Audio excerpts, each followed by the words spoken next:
조선의 역사에서 가장 비극적인 운명을 타고난 왕자가 있었습니다. 그는 왕이 되기 위해 태어나지 않았지만 전쟁의 혼란 속에서 세자가 되어야 했고 결국 왕좌에 올랐지만 자신의 형제들을 죽이고 어머니를 유폐시켰다는 이유로 왕위에서 쫓겨난 인물입니다. 바로 조선 제15대 왕 광해군입니다. 광해군의 이야기는 단순히 폭군의 몰락이 아닙니다. 이것은 한 인간이 생존을 위해 나라를 지키기 위해 내린 선택들이 어떻게 비극으로 귀결되는지를 보여주는 역사의 기록입니다. 그는 왜 자신의 가족을 희생시켜야 했을까요? 그가 폐위되어야 했던 진짜 이유는 무엇이었을까요? 그리고 역사는 왜 그를 폭군이자 동시에 뛰어난 외교가로 기억하는 걸까요? 1575년 선조의 둘째 아들로 태어난 광해군은 처음부터 비운의 씨앗을 품고 있었습니다. 그의 어머니 공비인 김씨는 후궁이었습니다. 조선시대 왕위 계승의 원칙은 명확했습니다. 적장자, 즉 정비가 낳은 첫째 아들이 왕위를 물려받는 것이 당연한 순서였습니다. 광해군에게는 이미 형이 있었습니다. 임해군이라는 이름의 그의 형은 광해군보다 2살 위였고 같은 어머니에게서 태어났습니다. 하지만 선조에게는 정비의인왕후가 있었고 언젠가 그녀가 아들을 낳는다면 그 아들이 당연히 세자가 될 것이었습니다. 어린 광해군은 자신이 왕이 될 수 없다는 것을 일찍부터 알았을 것입니다. 그는 그저 왕의 여러 아들 중 하나일 뿐이었고 권력의 중심에서 멀리 떨어진 삶을 살게 될 운명이었습니다. 그런데 역사는 예측할 수 없는 방향으로 흘러갑니다. 1592년 광해군이 17살이 되던 해 조선의 운명을 뒤흔든 사건이 일어났습니다. 임진왜란이 발발한 것입니다. 일본의 침략군은 파죽지세로 조선 땅을 유린했고 불과 보름 만에 한성이 함락되었습니다. 선조는 황급히 한성을 버리고 북쪽으로 피난길에 올랐습니다. 혼란 속에서 선조는 중대한 결정을 내려야 했습니다. 만약 자신에게 무슨 일이 생긴다면 왕위를 이을 후계자를 정해두어야 했습니다. 정비의인왕후는 이미 세상을 떠난 상태였고 아들을 남기지 못했습니다. 선조의 아들들 중 가장 나이가 많은 것은 임해군이었지만 선조는 임해군을 선택하지 않았습니다. 임해군은 포악하고 절제력이 없다는 평가를 받고 있었습니다. 선조의 선택은 광해군이었습니다. 1592년 4월 전쟁의 포화 속에서 광해군은 세자로 책봉되었습니다. 하지만 이것은 축복이 아니라 시련의 시작이었습니다. 선조는 광해군을 자신과 함께 피난길에 데려가지 않았습니다. 대신 그에게 분조를 맡겼습니다. 분조란 왕이 피난을 떠날 때 나라를 완전히 버릴 수 없어. 세자에게 일부 신하들과 함께 다른 곳에서 정부 기능을 유지하도록 하는 제도였습니다. 17살의 소녀는 갑자기 엄청난 책임을 떠안게 되었습니다. 왕은 의주까지 도망쳤지만 광해군은 전쟁터 한복판에 남아야 했습니다. 그는 함경도, 강원도, 평안도를 돌아다니며 백성들을 독려하고 의병을 모집하고 군량을 조달해야 했습니다. 전투 경험도 없는 젊은 세자가 할 수 있는 일은 제한적이었지만 그는 최선을 다했습니다. 그 시절 광해군이 겪었던 고난은 상상을 초월합니다. 그는 제대로 된 거처도 없이 이곳저곳을 떠돌아야 했고 때로는 굶주림과 추위에 시달렸습니다. 함께한 신하들도 많지 않았고 자원도 부족했습니다. 하지만 그는 포기하지 않았습니다. 백성들 앞에 모습을 드러내고 함께 싸우겠다는 의지를 보여주었습니다. 전쟁은 7년 동안 계속되었습니다. 그 긴 세월 동안 광해군은 전장을 누비며 백성들과 고통을 함께했습니다. 반면 선조는 의주에서 그리고 전쟁이 소강 상태에 접어들자 한성으로 돌아와 비교적 안전한 곳에 머물렀습니다. 백성들이 보기에 누가 더 왕다운 모습을 보였는지는 명확했습니다. 하지만 이것이 광해군에게는 독이 되었습니다. 선조는 점점 광해군을 경계하기 시작했습니다. 백성들과 신하들 사이에서 광해군의 인기가 높아지는 것을 불안해했습니다. 더 큰 문제는 선조가 새로운 왕비를 맞이했다는 것입니다.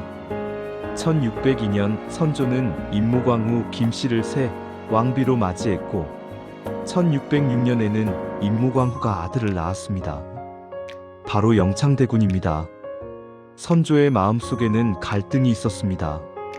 광해군은 이미 세자였지만 후궁의 아들이었습니다. 반면 영창대군은 정비의 아들이었습니다. 조선의 법도대로라면 영창대군이 세자가 되어야 했습니다. 선조 주변의 일부 신하들은 이를 부추겼습니다. 광해군을 폐하고 영창대군을 세자로 삼아야 한다는 주장이 나오기 시작했습니다. 광해군의 입장에서 이것이 얼마나 두려운 일이었을지 상상해 보십시오. 그는 7년간의 전쟁을 온몸으로 견디며 세자의 자리를 지켰습니다. 죽을 고비를 여러 번 넘겼고 백성들을 위해 최선을 다했습니다. 그런데 이제 와서 갓 태어난 이복 동생에게 모든 것을 빼앗길 위기에 처한 것입니다. 선조는 명확한 결정을 내리지 못했습니다. 광해군을 폐세자시키지도 않았지만 그렇다고 확실하게 후원하지도 않았습니다. 이런 애매한 상황은 광해군에게 견딜 수 없는 고통이었습니다. 그는 매일같이 자신의 지위가 흔들릴까 전전긍긍해야 했습니다. 1608년 2월 선조가 세상을 떠났습니다. 죽음을 앞두고도 선조는 명확한 유언을 남기지 않았습니다. 왕위 계승에 대한 혼란의 여지를 남긴 채 눈을 감은 것입니다. 결국 광해군이 왕위에 올랐지만 그의 왕권은 처음부터 불안정했습니다. 광해군이 왕이 되자마자 직면한 문제는 산적해 있었습니다. 우선 7년간의 전쟁으로 나라는 폐허가 되어 있었습니다. 국토는 황폐했고 백성들은 굶주렸으며 국가 재정은 바닥났습니다. 전쟁 복구는 시급한 과제였습니다. 광해군은 뛰어난 능력을 발휘했습니다. 그는 전국적으로 토지조사 사업을 시행했습니다. 전쟁으로 혼란스러워진 토지 소유 관계를 정리하고 세금을 제대로 거둘 수 있는 시스템을 만들었습니다. 또한 화폐 제도를 정비하고 농업 생산을 장려했습니다. 불에 탄 궁궐들을 재건하고 무너진 행정 체계를 복구했습니다. 특히 그의 외교 정책은 탁월했습니다. 당시 동아시아의 정세는 급변하고 있었습니다. 중국에서는 명나라가 쇠퇴하고 있었고 북쪽에서는 여진족이 세운 후금이 급속도로 성장하고 있었습니다. 조선은 명나라의 속국이었지만 후금의 군사력을 무시할 수 없는 상황이었습니다. 광해군은 중립외교를 펼쳤습니다. 명나라가 후금과 싸우기 위해 조선에 군사 지원을 요청했을 때 그는 형식적으로는 군대를 보냈지만 실제로는 적극적으로 싸우지 않도록 했습니다. 명나라와의 의리도 지키면서 동시에 후금과의 전쟁도 피하는 줄타기 외교를 한 것입니다. 이것은 매우 현실적이고 지혜로운 판단이었습니다. 만약 광해군이 명나라 편에 서서 적극적으로 후금과 싸웠다면 어떻게 되었을까요? 후금은 나중에 청나라가 되어 중국 대륙을 정복합니다. 조선이 청나라의 주적이 되었다면 그 피해는 상상을 초월했을 것입니다. 광해군의 중립외교는 조선을 또 다른 전쟁의 참화로부터 지켜낸 것입니다. 하지만 문제는 따로 있었습니다. 광해군의 내부 정치는 점점 피로 물들어가고 있었습니다. 그것은 바로 그의 이복동생 영창대군과 관련된 일이었습니다. 영창대군은 광해군이 왕위에 오를 때 겨우 3살이었습니다. 어린아이에 불과했지만 그는 광해군에게 가장 큰 위협이었습니다. 영창대군은 정비의 아들이었고 선조가 죽기 전 그를 세자로 삼으려 했다는 소문이 있었습니다. 일부 신하들은 여전히 영창대군이 정통성 있는 후계자라고 생각했습니다. 광해군은 불안했습니다. 자신이 왕위에 올랐지만 언제든지 영창대군을 옹립하려는 세력이 반란을 일으킬 수 있었습니다. 실제로 그런 움직임이 있었습니다. 일부 대신들이 영창대군을 왕으로 세우려는 계획을 논의했다는 보고가 올라왔습니다. 광해군은 결단을 내렸습니다. 1614년 그는 영창대군을 강화도로 유배 보냈습니다. 그리고 얼마 지나지 않아 영창대군은 의문의 죽음을 맞이합니다. 공식 기록에는 병사로 되어 있지만 모든 사람이 알고 있었습니다. 겨우 8살의 어린아이가 살해당한 것입니다. 이것으로 끝이 아니었습니다. 광해군은 자신의 형 임해군도 제거했습니다. 임해군은 세자 책봉에서 밀려났던 인물로 늘 불만을 품고 있었습니다. 광해군은 임해군이 역모를 꾀했다는 죄목으로 그를 처형했습니다. 가장 충격적인 사건은 임목대비의 유폐였습니다. 임목대비는 영창대군의 어머니이자 선조의 왕비였습니다. 광해군은 계모인 그녀를 서궁에 유폐시켰습니다. 왕비를 패하고 가두어 버린 것입니다.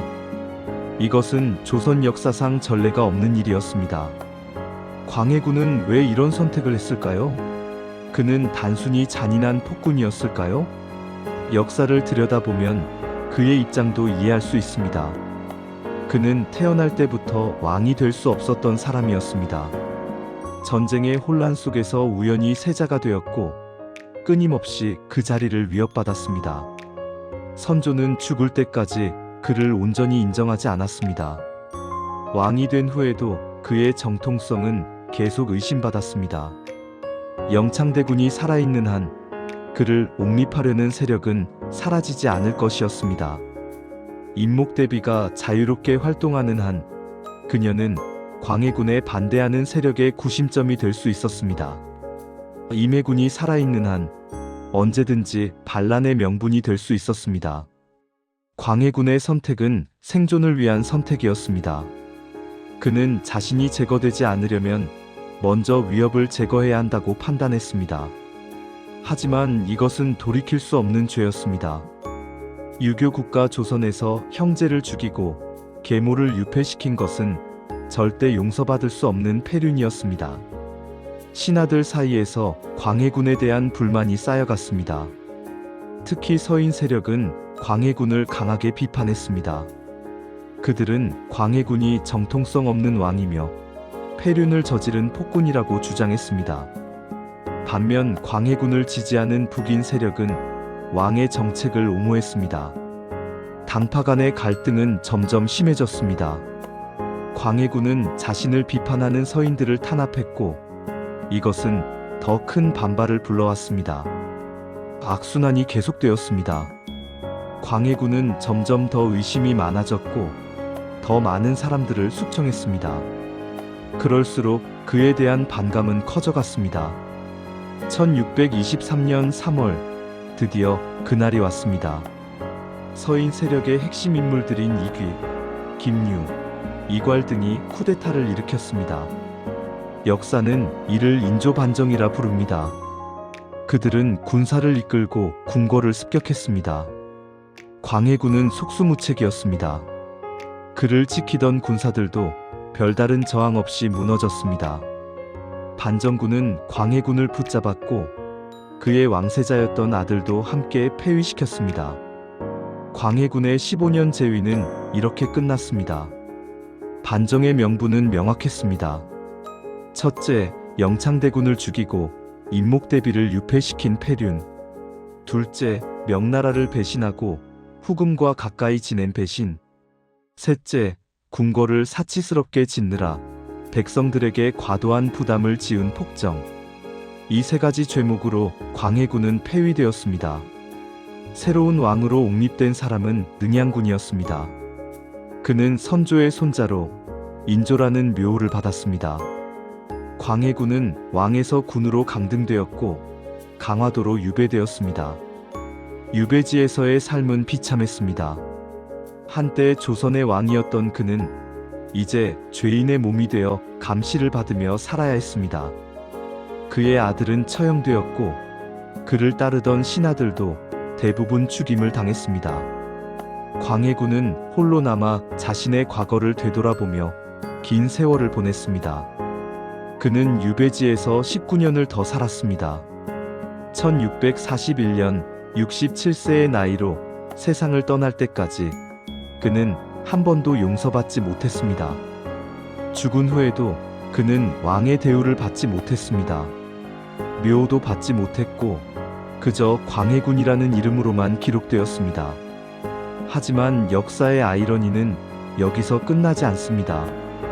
광해군을 몰아낸 인조의 치세는 어떠했을까요? 인조는 광해군이 그토록 피하려 했던 전쟁을 2번이나 겪어야 했습니다. 1627년 정묘호란, 1636년 병자호란이 일어났고 조선은 청나라에게 굴욕적인 항복을 해야 했습니다. 병자호란 때 인조는 남한산성에 포위되어 47일간 버티다가 결국 항복했습니다. 그는 삼전도에서 청나라 황제 앞에 3번 절하고 9번 머리를 조아리는 305고두례를 해야 했습니다. 조선의 왕자들은 청나라의 인질로 끌려갔습니다.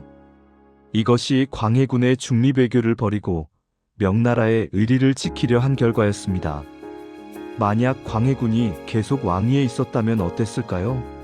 그의 외교 정책이 계속되었다면 조선은 병자호란의 치욕을 겪지 않았을지도 모릅니다. 역사에 가정은 없지만 적어도 광해군의 외교 노선이 틀리지 않았다는 것은 후대의 역사가 증명했습니다. 현대의 역사학자들은 광해군을 재평가하고 있습니다. 그는 폭군이었을까요? 아니면 시대를 앞서간 현실주의자였을까요? 그가 저지른 패류는 분명 용서받을 수 없는 죄입니다. 어린 동생을 죽이고 계모를 유폐시킨 것은 어떤 이유로도 정당화될 수 없습니다. 하지만 동시에 그의 정치적 판단력과 외교 감각은 인정받아야 합니다. 전쟁으로 폐허가 된 나라를 복구한 것, 균형 잡힌 외교로 또 다른 전쟁을 막은 것, 이런 업적들은 분명 존재합니다. 광해군의 비극은 그가 선택의 여지가 없었다는 데 있습니다. 그는 왕이 되고 싶어서 왕이 된 것이 아니었습니다. 전쟁의 혼란 속에서 어쩔 수 없이 세자가 되었고 끊임없이 정통성을 의심받으며 왕위에 올랐습니다. 그의 모든 잔인한 결정들은 자신의 권력을 지키기 위한 절박한 선택이었습니다. 하지만 권력을 지키기 위해 인간성을 버린 순간 그는 이미 왕으로서의 정당성을 잃은 것인지도 모릅니다. 백성들은 능력 있는 왕을 원하지만 동시에 도덕적인 왕을 원합니다. 광해군은 전자는 되었지만 후자가 되는데 실패했습니다. 광해군의 이야기는 우리에게 많은 것을 생각하게 합니다. 권력이란 무엇인가? 생존을 위해 도덕을 희생해도 되는가? 목적이 수단을 정당화할 수 있는가? 이런 질문들은 광해군의 시대에만 해당되는 것이 아니라 모든 시대의 리더들이 직면하는 딜레마입니다. 광해군이 유배지에서 보낸 19년의 세월 동안 그는 무슨 생각을 했을까요? 자신의 선택을 후회했을까요? 아니면 어쩔 수 없었다고 생각했을까요? 밤마다 죽은 동생과 유폐된 계모의 환영이 그를 괴롭혔을까요? 아니면 자신의 정책이 옳았다고 확신하며 역사의 재평가를 기다렸을까요? 우리는 그의 마음을 정확히 알 수 없습니다. 남아있는 기록들은 대부분 그를 비난하는 내용이거나 그를 옹호하는 내용으로 양극화되어 있습니다. 진실은 아마 그 중간 어딘가에 있을 것입니다. 한 가지 확실한 것은 광해군이 단순한 폭군도 완벽한 성군도 아니었다는 것입니다. 그는 복잡한 시대를 살아간 복잡한 인간이었습니다. 뛰어난 능력을 가졌지만 불안정한 권력 기반 위에 서 있었고 현명한 판단을 내렸지만 잔인한 수단을 사용했으며 나라를 지키려 했지만 자신의 가족을 희생시켰습니다. 역사는 그를 패군으로 기록했지만 그의 이야기는 단순히 실패한 왕의 이야기가 아닙니다. 이것은 권력과 정통성, 생존과 도덕, 현실과 이상 사이에서 고민했던 한 인간의 이야기입니다. 그의 선택이 옳았는지 그른지 판단하는 것은 쉽지 않습니다. 하지만 그의 이야기를 통해 우리는 리더십의 본질에 대해, 권력의 무게에 대해, 그리고 역사의 아이러니에 대해 배울 수 있습니다. 광해군은 결국 왕위에서 쫓겨났지만 그의 유산은 남았습니다. 그가 추진한 정책들 중 일부는 후대까지 계속되었고, 그의 외교 노선은 후에 재평가받았습니다. 역사는 그를 군으로 기록했지만 동시에 그의 업적도 기억하고 있습니다. 어쩌면 광해군의 진짜 비극은 그가 너무 일찍 태어났다는 것인지도 모릅니다. 만약 그가 다른 시대에 태어났다면, 만약 그가 정통성 있는 왕위 계승자로 태어났다면, 만약 그가 전쟁의 혼란 없이 평화로운 시대를 통치했다면 역사는 그를 어떻게 기억했을까요? 하지만 역사에 만약은 없습니다. 광해군은 자신에게 주어진 상황에서 최선이라고 생각한 선택을 했고 그 결과를 받아들여야 했습니다. 그는 왕이 되었지만 왕으로 죽지 못했고, 나라를 지키려 했지만 자신의 자리는 지키지 못했습니다. 오늘날 우리가 광해군의 이야기에서 배울 수 있는 것은 무엇일까요? 아마도 그것은 권력이 결코 안정적인 것이 아니며 능력만으로는 충분하지 않고 정당성과 도덕성이 뒷받침되어야 한다는 교훈일 것입니다. 또한 아무리 현명한 정책이라도 시대의 가치관과 충돌한다면 받아들여지기 어렵다는 것, 그리고 때로는 옳은 선택이 반드시 좋은 결과를 가져오는 것은 아니라는 것입니다. 광해군, 버림받은 왕자로 태어나 왕이 되었지만 끝내 쫓겨난 그의 이야기는 이렇게 끝납니다. 하지만 그의 이야기가 우리에게 던지는 질문들은 아직도 계속되고 있습니다. 역사는 반복되고 권력을 둘러싼 투쟁은 형태를 바꾸어 계속되며 리더들은 여전히 같은 딜레마에 직면합니다. 광해군의 이야기는 과거의 기록이지만 동시에 현재를 사는 우리에게도 여전히 유효한 메시지를 담고 있습니다.